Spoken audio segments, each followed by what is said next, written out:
KD Sri Indrapura PNN nombor 1505, kapal pendarat dan pengangkut logistik terbesar Tentera Laut Diraja Malaysia (TLDM).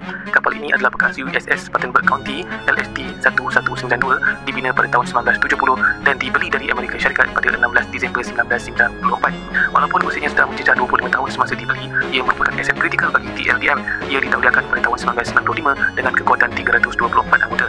Ketibaan KD Sri Indrapura di pangkalan TLDM pada 31 Januari 1995 membuka lembaran baru.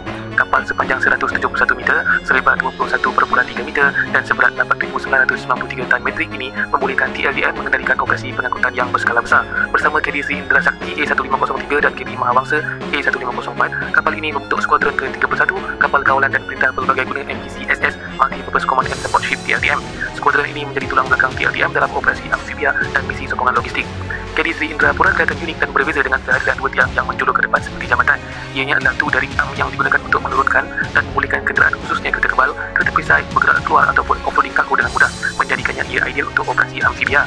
Sepanjang perkhidmatannya, KD Sri Indrapura telah menyumbangkan bakti yang tak ternilai dalam pelbagai misi. Di arena kemanusiaan, kapal ini diatur gerak ke Aceh pada tahun 2004 bagi menyampaikan bantuan besar-besaran selepas wilayah tersebut dilanda tsunami. Dalam konteks ketenteraan pula, kapal ini terlibat dalam eksersis utama seperti eksersis Christmas dan eksersis angkasa dan samudera atau ANGSA.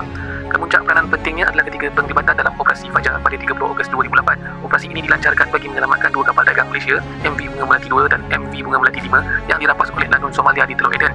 KD Sri Indrapura bersama KD Lekiu dan helikopter dari KD Raja Wali memainkan peranan logistik kritikal dalam misi anti Lanun yang berprofil tinggi ini.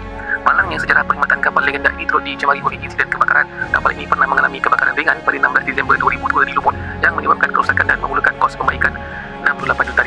Tragedi sebenar yang mengakhiri hayatnya berlaku pada 8 Oktober 2009, juga semasa berlabuh di pangkalan TLDM Lumut. Kebakaran kedua ini dikatakan berpunca daripada sistem pendawaian kapal yang usang, litar pintas dan kemusnahan kali ini adalah total.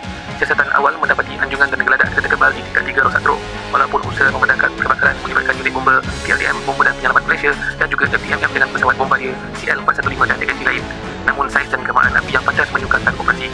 Yang menariknya, Panglima TLDM melaporkan satu peristiwa luar biasa di mana Gada Tauliah, Gala Agung dan Haji Pagi TLDM pada KD Sri Indrapura didapati tidak dijilat api walaupun kapal sedang marak terbakar. Peristiwa ini dilihat sebagai simbolik semangat dan kebanggaan kapal tersebut sebagai kapal diraja. Namun kerosakan yang meluas menyebabkan kos perbaikan tidak berbaloi dan setahun kemudian kerajaan mengambil keputusan berat meluncurkan Tauliah KD Sri Indrapura. Ia menjadi satu-satunya kapal TLDM yang diluncurkan Tauliah setelah musnah total. Dengan pemergian KD Sri Indrapura, aset kritikal TLDM untuk sokongan logistik besar menjadi separuh lumpuh. Kehilangan